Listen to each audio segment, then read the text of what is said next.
Hey everybody, welcome back to another film review here on the RGR Football channel. My name is Daniel Hunt. For those of you that are new, make sure you're hitting that like, the bell notification, the sub. We really appreciate all the support you guys give us, so go ahead and continue to do that. And we're going to continue to bring you guys some great content even during the bye week here. And this is the first play in a Frank Clark sequence, as it would be, that we're going to go over today. Frank Clark has been really up and down this year. Probably much more solid in the run game than generating a lot of pressures. But there's a pretty good reason for the Chiefs not getting home in a lot of these sacks, in my opinion. I think that we're going to see a little bit of that here in this little sequence. So you're going to see the Chiefs do a little bit of that disguising at the line of scrimmage a little bit. They show one deep high safety, and then Mathieu backs up. And then you're going to see Frank Clark here, as you can see him down on the right. He's not looking to really pass rush immediately. He's kind of looking to get into a passing lane, and there's a really big reason for that.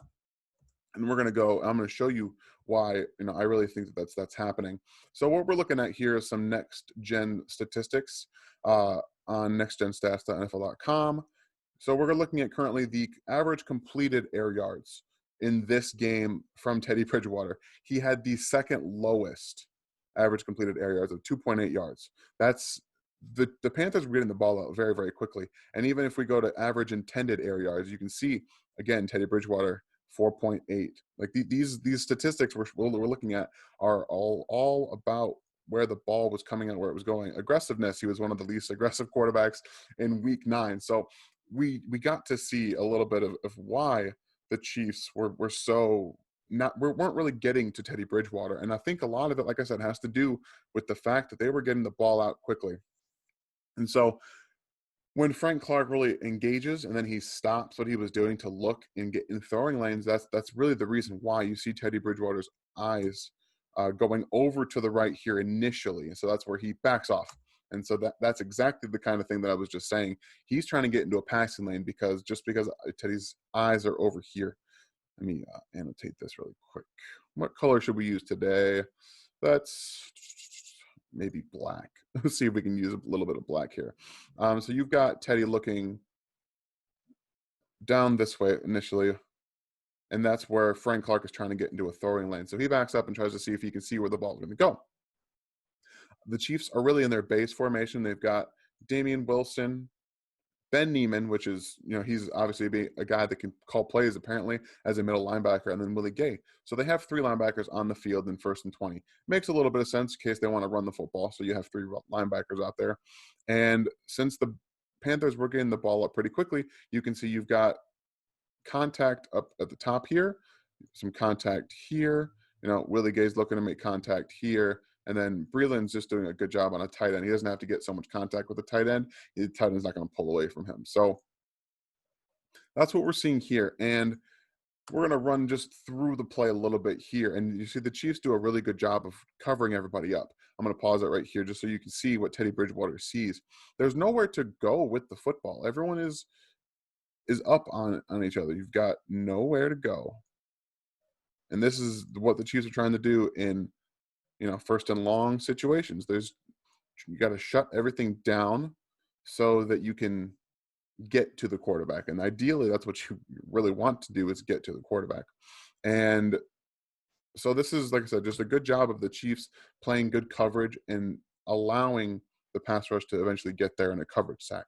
And the reason that Frank Clark gets the sack is actually not just the coverage itself.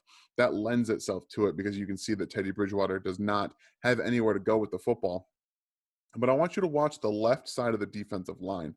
Mike Dana and Tershawn Wharton are over on the left side there. And they're not going to exactly generate pressure. But right here, you can see Wharton is getting this left guard back into the pocket. Now, if Teddy doesn't actually feel that, you can see he's still going through his reads on the right, and then he comes back to the left. The left guard then gets the handle on Wharton. But this is where Mike Dana comes in, because look at this left tackle. He is blowing him up into the guard. That is where we finally stop, and we can see what Frank Clark sees. You can see that Tershawn Wharton here is now essentially what they did is it's almost like a long stunt. These two offensive linemen are essentially out of the play. So Wharton's going to loop back around into this gap. Now, Teddy Bridgewater here is looking like he might run the football. There's a huge gap. There's a huge lane right here. There's a lot of green grass in front of him. Chris Jones sees this. He's going to loop around here. And this is exactly what Frank Clark is processing right now. He knows that Teddy Bridgewater doesn't have the speed to get through this hole before either of these defensive guys close on him. So this is really an excellent job of processing what's happening as it's going and happening. And Frank Clark dives underneath that right guard, the right tackle, to get the sack. It's such a fun thing to really witness and watch a player process like that, because normally you're just trying to beat your man, but in this sense he gets in the throwing lane and then he sees it all coming through and he just makes a really excellent play, looping himself underneath that right tackle, knowing that Teddy Bridgewater is going to be flushed back to the right and then getting that sack. So it's a really good job of Frank Clark, like I said, processing, seeing the game play out in real time, which is hard enough to do for a lot of us anyway, and getting that sack, which he really kind of needed to keep going and get some more reps in this game, some more quality reps, I should say.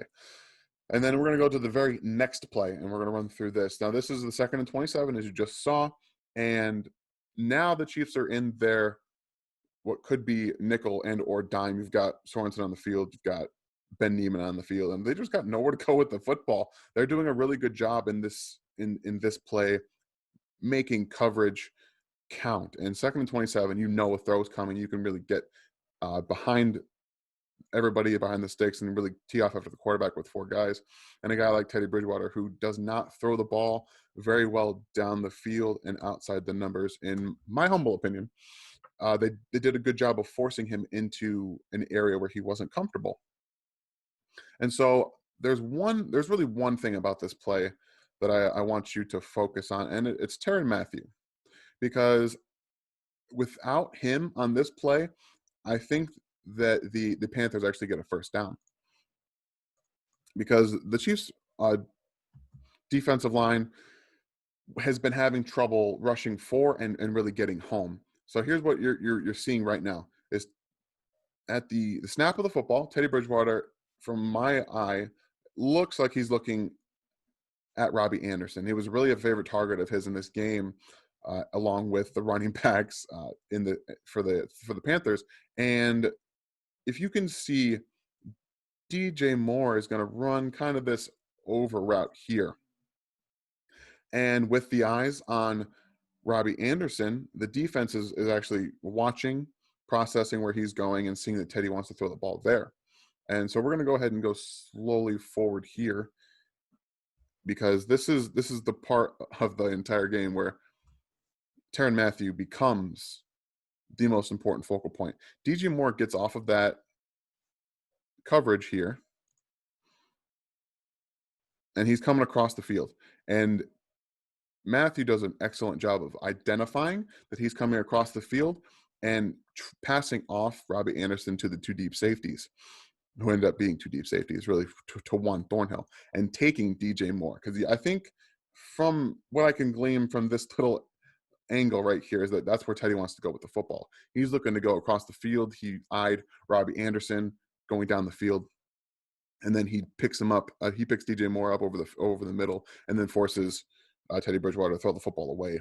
That's an excellent job of understanding route concepts and seeing one coming across the field in that deep over route that DJ Moore was running and picking it up. It's just smart play, processing. Again, this entire sequence comes down to processing, and the Chiefs, Frank Clark and Mathieu, did an excellent job of processing what they were seeing and forcing Teddy Bridgewater to be something that he really isn't and take shots down the field. He was looking for open shots across the middle of the field, and that's exactly where I see that pump fake. He was going to DJ Moore on that. So when Mathieu picked him up across the middle of the field, that was their time to go after and get him. And you see that little pump fake, like I said, was my indication that he was going to throw the ball across the middle of the field. And then the relentless effort from these guys to get off their blocks and get that pressure. They haven't been doing a very good job, like I said, with 4 rushers, but relentlessly going after the quarterback in these second and long, third and long situations is how you force bad throws and force away throws. Now it's 3rd and 27. The Chiefs really don't want to make this go on any further. And instead of waiting to get pressure, they just bring it with Teddy Bridgewater. And they know that they're going to have to throw the ball deep down the field. So that allows them to use a stunt on the right side of the line with Frank Clark. That's going to allow him to get there quick enough. I think he got pushed in the back there just a little bit by the guard, because you see he falls on the ground. It almost looks like he got injured right there. But it's really, like I said, a good job of understanding the situation. You're going to have Wharton come down the middle here, take up these 2 right side offensive linemen, and Frank Clark's just going to come around. That's all this is, because the rest of it is Teddy Bridgewater throwing the football away. And 3rd and 27, they don't have to worry so much about anything across the middle. They're going to have enough guys to get to the football if they have to, and they just wanted to get Frank Clark to Teddy Bridgewater and force him to make a bad throw. And again, Wharton is not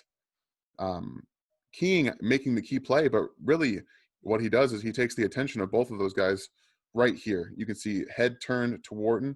Right tackle is on Wharton, so he does a really good job of getting that stunt set up for Frank Clark, and Clark just comes right around and puts that pressure on Teddy Bridgewater and forces him to throw the football away.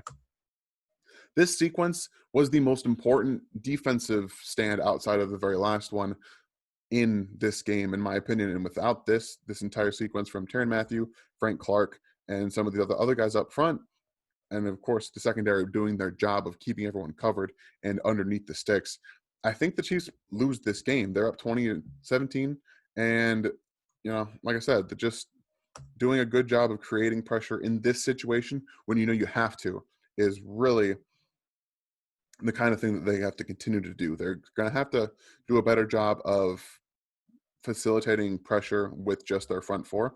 They got to find a way to get more out of the guys up there.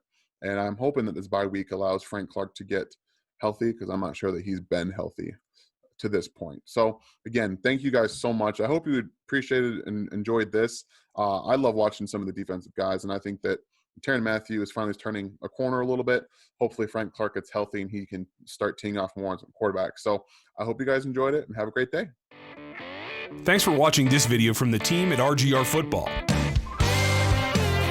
Click these videos to see more, and subscribe to RGR Football.